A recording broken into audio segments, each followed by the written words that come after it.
Y en este capítulo 16 vamos a leer de los versículos 25 al 33. Dice así la palabra del Señor. Estas cosas os he hablado en alegorías. La hora viene cuando ya no os hablaré por alegorías, sino que claramente os anunciaré acerca del Padre. En aquel día pediréis en mi nombre, y no os digo que yo rogaré al Padre por vosotros, pues el Padre mismo os ama, porque vosotros me habéis amado y habéis creído que yo salí de Dios. Salí del Padre y he venido al mundo. Otra vez dejo al mundo y voy al Padre. Le dijeron sus discípulos: He aquí ahora hablas claramente y ninguna alegoría dices. Ahora entendemos que sabes todas las cosas y no necesitas que nadie te pregunte. Por esto creemos que has salido de Dios. Jesús les respondió: ¿Ahora creéis? He aquí la hora viene, y ha venido ya, en que seréis esparcidos, cada uno por su lado, y me dejaréis solo, mas no estoy solo, porque el Padre está conmigo. Estas cosas os he hablado para que en mí tengáis paz. En el mundo tendréis aflicción, pero confiad, yo he vencido al mundo. Estamos ante el cierre de los discursos del aposento alto. Juan 17 es todavía parte de lo que ocurre antes de que Jesús sea arrestado, pero como veremos es una oración. Lo que Jesús hablaba con sus discípulos finaliza en este punto. Para los que nos visitan por primera vez, hemos estado estudiando el Evangelio de Juan ya por más de 2 años y estamos en esta sección del Evangelio de Juan que se conocen como los discursos del aposento alto, es decir, aquello que Jesús habló con sus discípulos antes de ser arrestado. Entonces, conforme vamos avanzando en cada discurso, más cerca estamos de que arresten a nuestro Señor Jesucristo. Y uno tiene que tener eso siempre presente porque es lo que le da el contexto a las palabras del Señor. Escuchaba al pastor Turgel y daba una ilustración al respecto, ¿verdad? Que no era lo mismo que un esposo le dijera a su esposa: yo te amo, cueste lo que cueste, por ejemplo, que se lo dijera en una cena, a que se lo dijera momentos antes de tener un trasplante de riñón para su esposa. La cena le va a costar, ¿verdad?, lo que le cueste en ese restaurante, pero en el otro literalmente le está costando un riñón. Yo te amo, cueste lo que cueste. Ese contexto claramente vemos que le da una mayor fuerza a las palabras. Jesús está diciendo: confiad, yo he vencido al mundo, momentos antes de ser arrestado, momentos antes de ser abofeteado, escupido y en general humillado y finalmente crucificado para salvar a los suyos. Y antes de que eso ocurra, Él ya está hablando con este lenguaje: he vencido al mundo. Confía. Cuando uno entonces tiene eso presente, sabe que lo que le va a ocurrir al Señor Jesucristo de nuevo nunca fue una casualidad, nunca estuvo fuera de su conocimiento, nunca estuvo fuera de su soberanía. Jesús estuvo en control en todo momento de lo que iba a ocurrir, porque así era necesario para que se cumpliera toda la Escritura. Pero ¿por qué podemos nosotros, al igual que en el momento que el Señor le dijo estas palabras a los discípulos, tener paz y estar seguros de la victoria de Jesús sobre el mundo? Lo podemos ver por 2 razones sencillas que quiero compartir esta noche. En primer lugar, porque Dios nos ama, y en segundo lugar, porque Cristo es Dios. En primer lugar, porque Dios nos ama. Dice el Señor Jesucristo en el versículo 25: estas cosas os he hablado en alegorías. La hora viene cuando ya no os hablaré por alegorías, sino que claramente os anunciaré acerca del Padre. Jesús obviamente está diciéndoles lo que en efecto ha ocurrido. Él les ha hablado de manera figurada muchas veces. Recordemos, cada vez que el Señor dice que Él era la luz del mundo, que había que comer de su carne, que había que beber su sangre, que Él era el buen pastor, que Él es la vid verdadera. Muchas de esas expresiones realmente confundían a los discípulos y no entendían.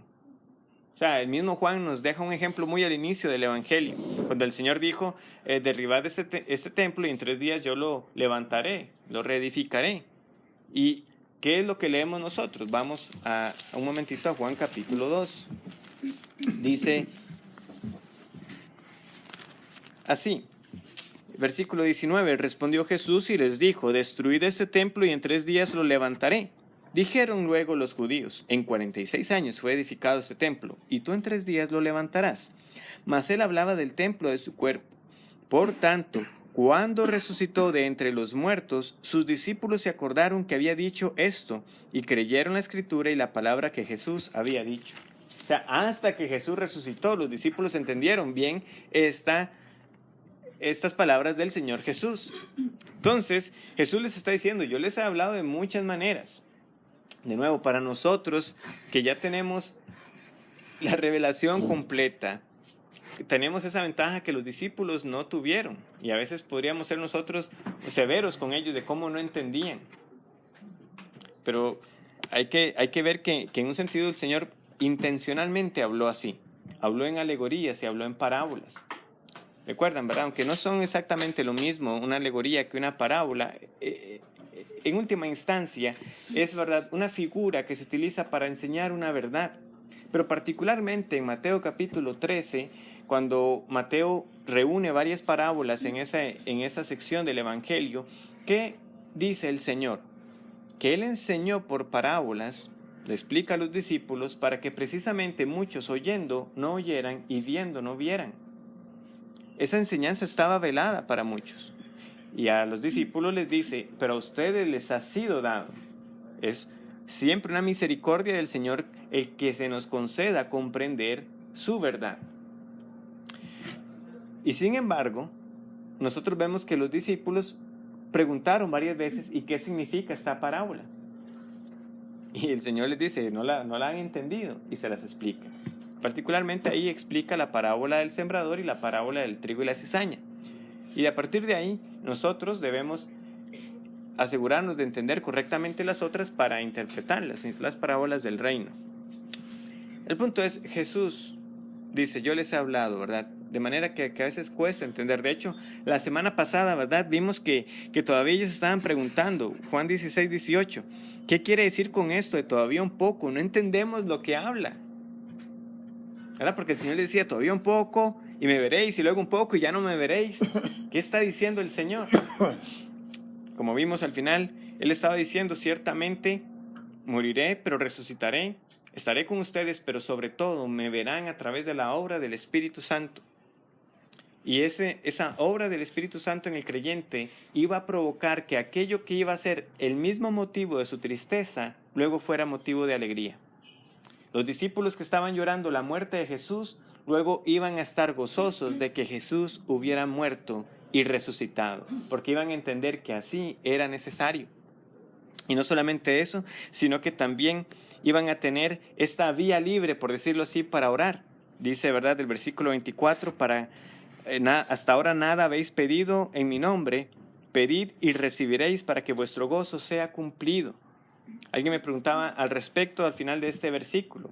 Y en general debemos entenderlo así. El Señor les está diciendo,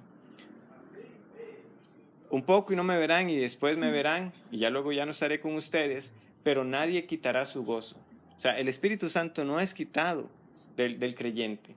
Está ahí para siempre como una garantía de que en efecto un día estaremos de nuevo con nuestro Señor Jesucristo. Podemos experimentar el verdadero gozo cristiano hoy. Y un ejemplo particular de cómo ese gozo lo experimenta el cristiano es a través de la oración.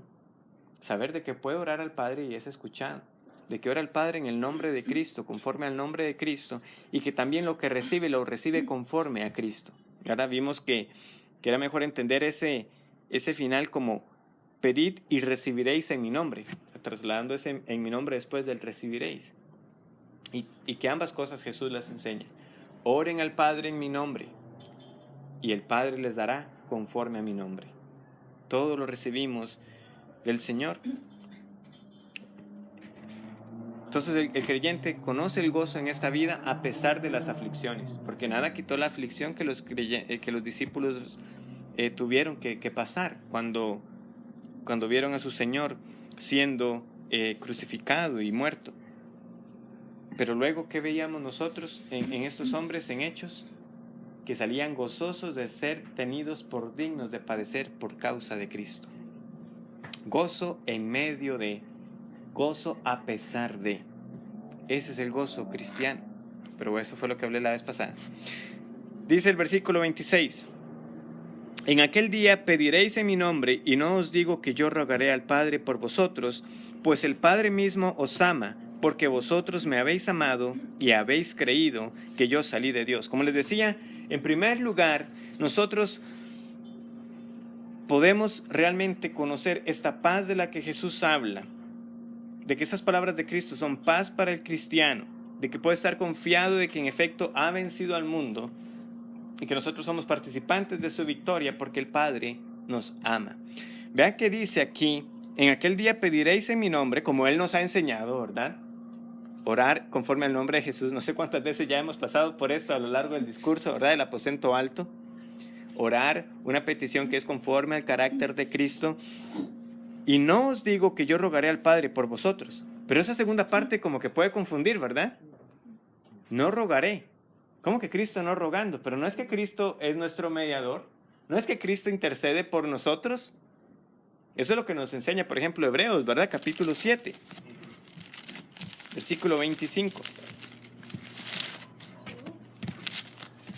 Hebreos 7:25 dice, por lo cual puede también salvar perpetuamente a los que por Él se acercan a Dios, viviendo siempre para interceder por ellos.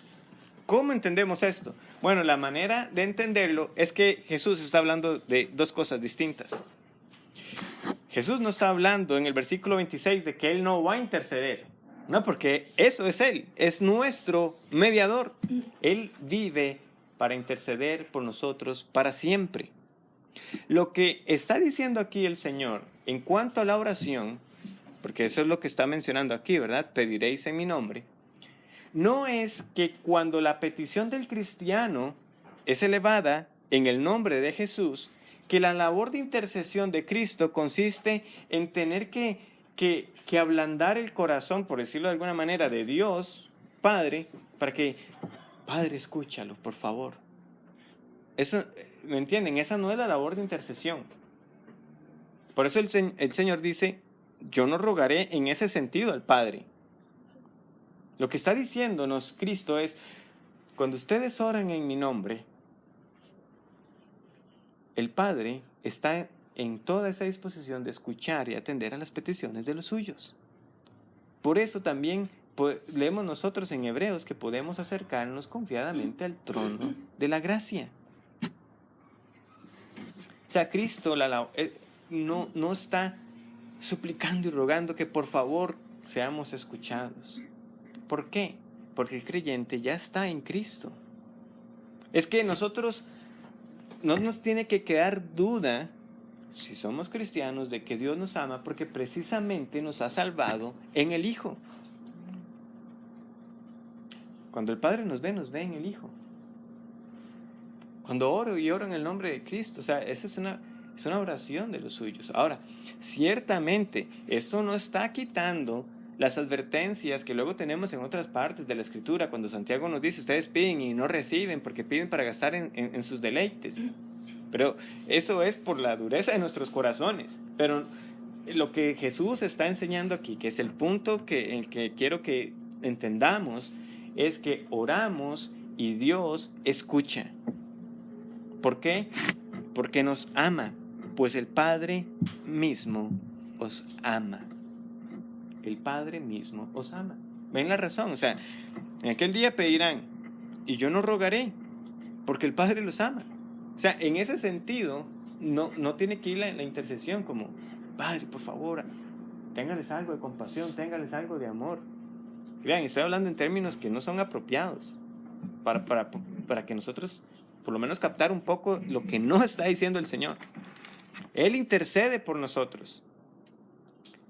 Pero el Padre siempre escucha a los suyos. Pastor, pero ¿cómo que siempre escucha? Si yo estaba orando por esto y no, o sea, no le debe quedar duda de que el Padre le escucha. Que la respuesta sea un no es otra cosa.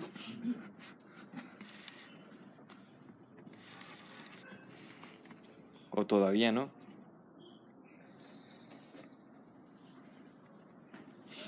Me estoy acordando de, creo que era Paul Parsons, un pastor, ¿verdad? Que a veces nosotros hemos escuchado, ¿verdad? Las famosas 3 respuestas de Dios a la oración, ¿verdad? Él decía el no, espera, y el sí, y él añadía una cuarta, sí, y todavía mucho mejor. Y mucho mejor, como Pablo también escribe luego en Romanos, que Dios contesta, ¿verdad? Aún muchísimo mejor de lo que nosotros pedimos. Bueno, pues eso es lo que debemos tener nosotros en cuenta.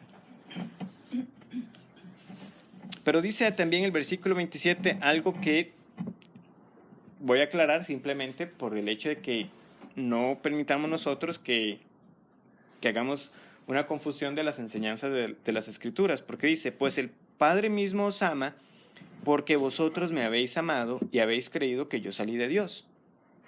El error sería concluir a partir de este versículo, Dios ama a los que le aman. O sea, como que usted primero ama a Dios y Dios lo ama a usted en respuesta. Pero sabemos que no es así, porque ¿quién mismo nos aclara cuál es el orden? Juan, ¿verdad? En su primera carta. Nosotros amamos a Dios porque Él nos amó primero. El Padre mismo os ama, no nos debe quedar duda. Él nos ha salvado en Cristo Jesús. Él dio al Hijo en propiciación por nuestros pecados, es decir, para aplacar la ira que nosotros merecíamos por nuestra rebelión contra Dios. Pero ¿qué sucede en aquellos a quienes Dios ama? ¿Qué es la consecuencia? Aman a Dios. Amamos a Dios porque Él nos amó primero. Démosle vuelta. Dios ama primero y nosotros amamos a Dios. Y entonces es lo mismo que entonces tenemos acá. El Padre mismo os ama porque ustedes también me han amado a Jesús, pero eso es el resultado de la obra de Dios en nuestras vidas, en particular a través del Espíritu Santo. Y porque habéis creído que yo salí de Dios. Salí del Padre y he venido al mundo. Otra vez dejo al mundo y voy al Padre. Dijeron sus discípulos, he aquí, ahora hablas claramente y ninguna alegoría dices. Ahora entendemos que sabes todas las cosas y no necesitas que nadie te pregunte. Por esto creemos que has salido de Dios. Jesús les respondió, ¿ahora creéis? Y aquí la hora viene y ha venido ya en que seréis esparcidos cada uno por su lado y me dejaréis solo, mas no estoy solo porque el Padre está conmigo. El segundo gran punto es que Jesús puede decir, confiad, yo he vencido al mundo porque Él es Dios. Y es lo que los discípulos terminan reconociendo finalmente cuando Jesús finaliza este discurso. Ahora entendemos que sabes todas las cosas y no necesitas que nadie te pregunte. Por esto creemos que has salido de Dios. ¿Por qué reconocen en ellos en Jesús a Dios? Porque sabe todas las cosas. Solo uno es omnisciente, es Dios. Y aquí están afirmando que Jesús es omnisciente. Por lo tanto, Jesús es Dios. Esa es una prueba como enseñaba el año pasado respecto a cómo nosotros identificar pistas para saber si de quien estamos leyendo en el Antiguo Testamento es una sombra que nos lleva a Cristo o si en efecto es esa segunda persona de la deidad. Bueno, en el momento que nosotros veamos que a alguien se le atribuye conocimiento, el todo conocimiento, tenemos que estar ante alguien que es divino, porque solo Dios sabe todas las cosas. A ningún ser humano se le atribuye semejante atributo. A Salomón se le describe como el hombre que fue más sabio de la tierra, pero Salomón no sabía todas las cosas. Él tuvo que aprender. Él se ponía a analizar y aprendía, hacía sus clasificaciones. Pero Jesús sabía todas las cosas y no necesita que nadie le pregunte. ¿Por qué? Porque ya lo sabe. Ya la semana pasada también vimos unos cuantos pasajes, ¿verdad? Al respecto. ¿Por qué? Porque Jesús entendió que querían preguntarle, ¿verdad? Juan 16, 19. Jesús conoció que querían preguntarle. Recordemos, no fue que le preguntaron abiertamente, seguramente estaban hablando entre ellos. ¿Usted entendió lo que Jesús dijo? No, yo no entendí. Jesús está en completo control de la situación, Él sabe lo que está pasando. Yo sé que ustedes me quieren preguntar. ¿Preguntáis entre vosotros acerca de esto que dije todavía un poco? Jesús es Dios porque Él conoce todas las cosas. Él no necesita ser informado acerca de lo que hay en el hombre porque Él sabe lo que hay en el hombre. ¿Quién podría atribuirse semejante afirmación? Yo he vencido al mundo, si no es Dios. Hubiera sido una afirmación temeraria de Cristo, pero Él dice, yo he vencido. ¿Por qué? Porque Él es Dios. Y como Dios es soberano, todo está en pleno control del Señor Jesucristo. Nadie pudo tomar su vida antes del tiempo señalado. Cuando las multitudes quisieron apedrearlo, Él se iba en medio de ellos. Cuando quisieron tirarlo por una peña, también pasó en medio de ellos. Nadie pudo poner una mano. Aun cuando luego leeremos, ¿verdad? Ya cuando Él está siendo enjuiciado, como Él dirá, o sea, si yo quisiera, podría llamar a legiones de ángeles en este mismo instante. Ese es Jesús.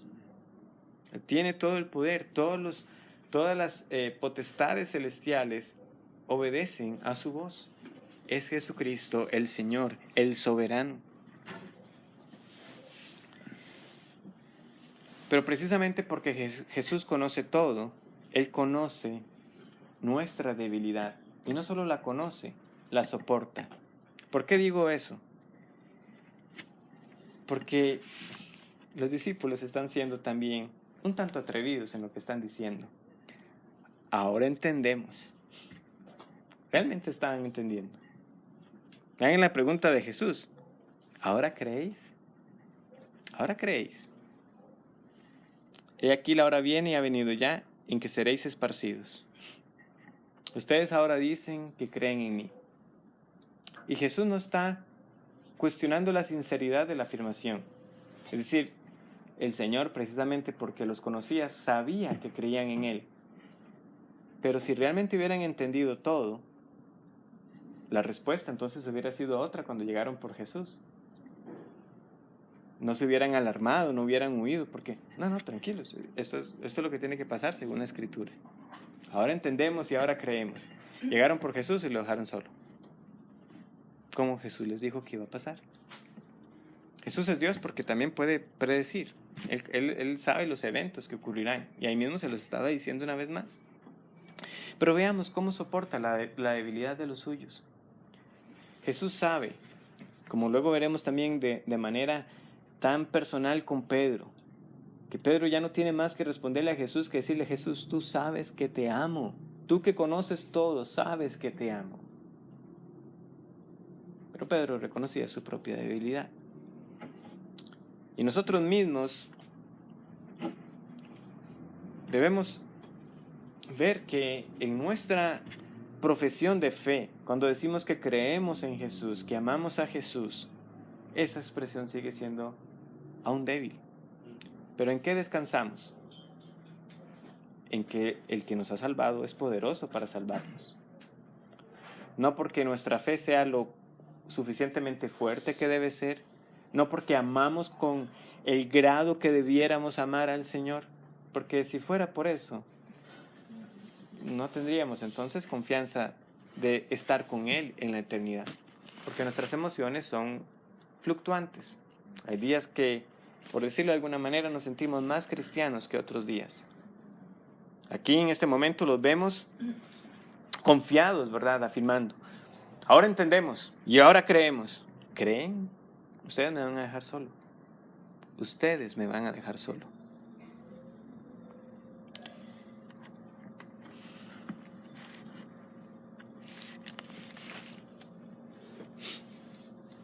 Tenemos la certeza de que Jesús ha vencido el mundo porque vean lo que Él dice.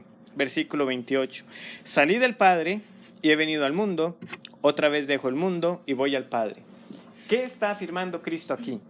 Está afirmando la certeza de que iba a resucitar y de que iba a ascender. Él ni siquiera está pasando por el hecho de que iba a ser crucificado y muerto. Salí del Padre, he venido al mundo, dejo el mundo y voy otra vez al Padre. Pero iban a venir por Él. Vean la confianza con la que habla Cristo estas palabras. Nosotros podemos descansar en que Jesucristo ha vencido al mundo porque lo que Él le dijo a los discípulos se cumplió. ¿Resucitó Jesús? Sí. ¿Ascendió Jesús y está ahora a la diestra del Padre? Sí. ¿Ha vencido Jesús al mundo? Yo tengo que decir que sí. Porque todo lo que Él dice se cumple. Es como Él dice y así ocurre.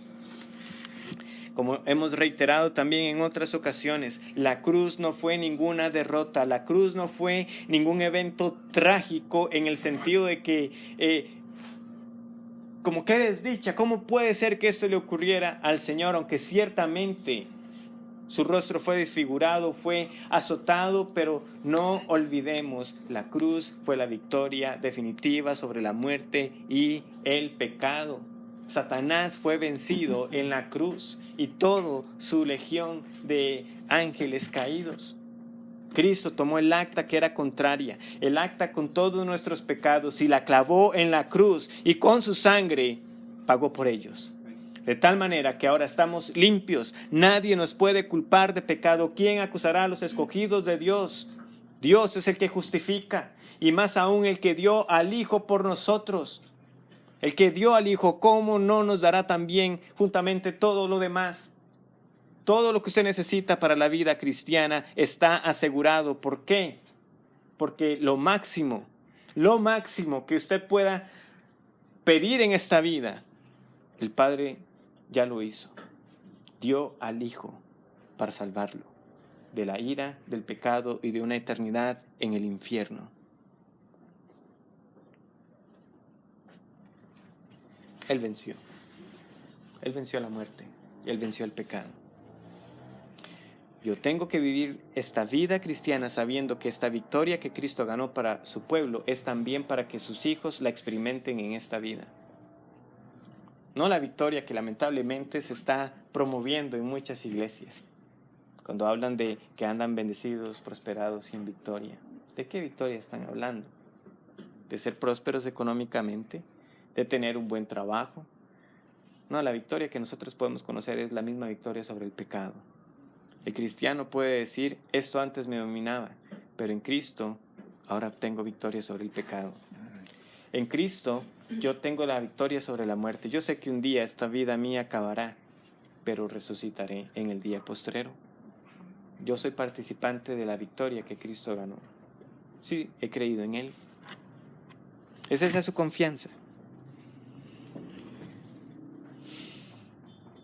Tristemente, como los discípulos, podemos decir sí y en el momento correr. Lo bueno es que el Señor no los dejó así. Y nosotros ahora que entendemos y conocemos mejor que los discípulos, podemos ir a las páginas de las Escrituras y ver la garantía de todas estas promesas. Cuando Pablo entonces nos escribe en Filipenses, que por nada estemos afanosos, sino que sean conocidas nuestras peticiones delante de Dios en toda oración y ruego con acción de gracias, y que dice, y la paz de Dios que sobrepasa todo entendimiento guardará vuestros corazones y vuestros pensamientos en Cristo Jesús. Estas cosas os he hablado para que en mí tengáis paz. Hay aflicciones, hay dificultades, hay ansiedades, pero yo puedo ir en oración sabiendo que precisamente ya el Señor me ha dicho, ruega al Padre en mi nombre y Él escuchará, Él lo ama a usted. Yo puedo ir y descargar todas mis ansiedades. ¿Y qué experimentaré? La paz que solamente Cristo da. Mi paz os dejo, mi paz os doy, ya también habíamos visto en estos discursos en Juan 14.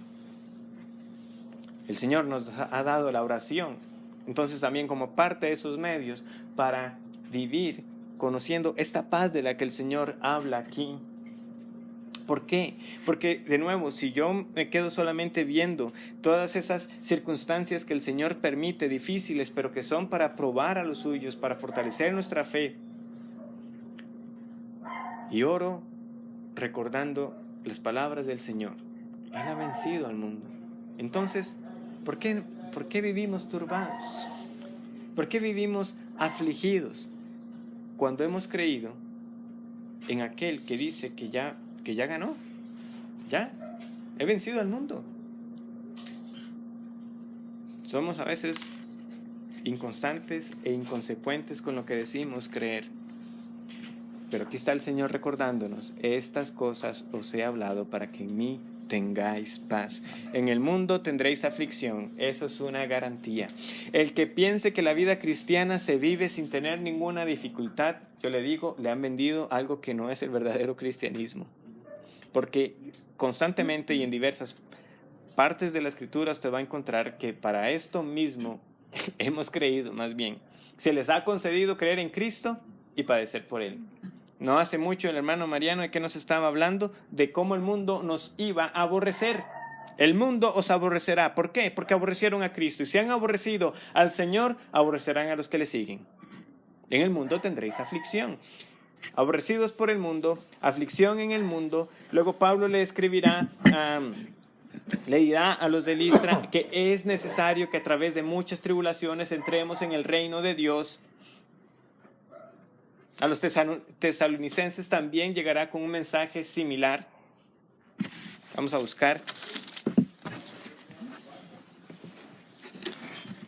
Primera de Tesalonicenses 3, versículo 4 dice: porque también estando con vosotros os predecíamos que íbamos a pasar tribulaciones como ha acontecido y sabéis.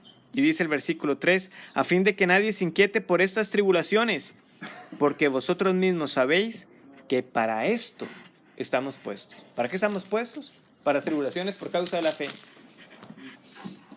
No, creer en Cristo no hace su vida más fácil. Creer en Cristo es para que usted conozca la verdadera paz, el verdadero gozo y la verdadera confianza en medio de esas tribulaciones y esas aflicciones. Que es lo que entonces nos va a distinguir del mundo. ¿Por qué? Porque entonces, en lugar de responder al aborrecimiento del mundo con más aborrecimiento, yo, en medio de esas circunstancias, recuerdo las palabras de mi Señor Jesucristo que me dijo: ame a sus enemigos. No voy a buscar la venganza por mi propia cuenta. El mundo eso es lo que buscará. ¿Por qué? Porque para ellos solo está esta vida. Para ellos solamente está lo que puedan obtener en esta vida. Pero yo descanso en que un día el Señor juzgará mi causa y dará el pago a todos aquellos que hicieron lo malo, dentro de los cuales yo estaría si no hubiera sido por su gracia.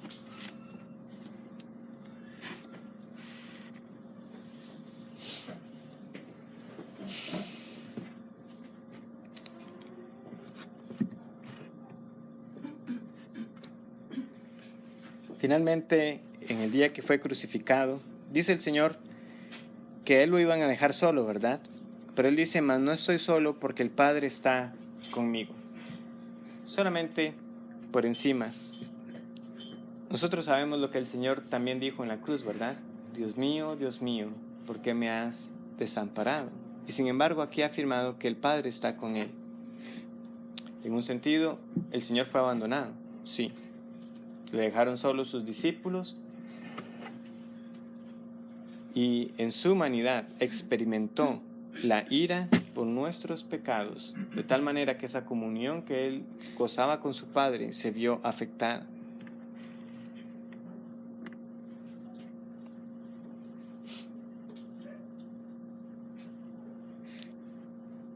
Pero en un sentido el Padre nunca le abandonó tampoco, porque esa misma obra de sacrificio fue agradable al Padre.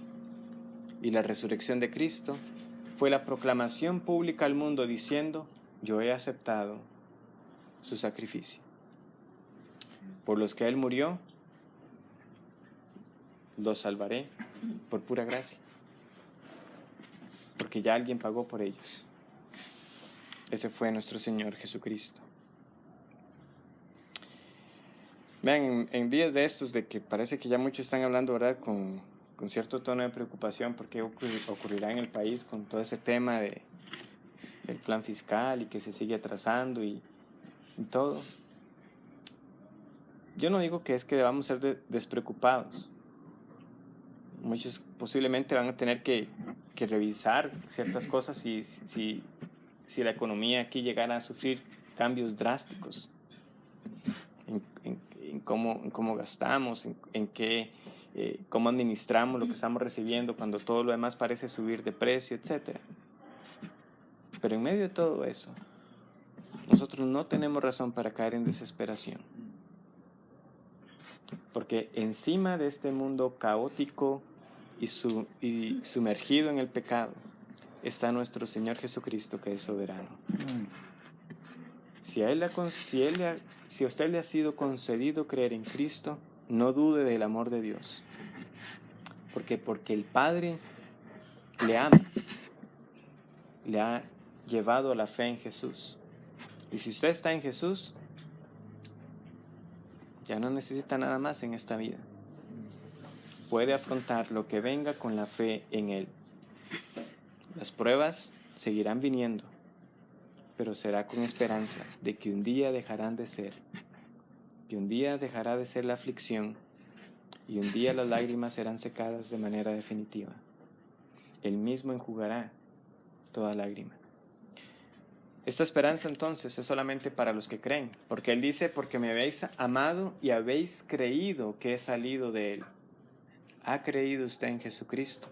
Una vez más el Evangelio de Juan le dice, lo que aquí está escrito es para que usted crea en Jesús y para que creyendo en Él tenga vida en su nombre. Quiera el Señor conceder esta fe para salvación. Oremos.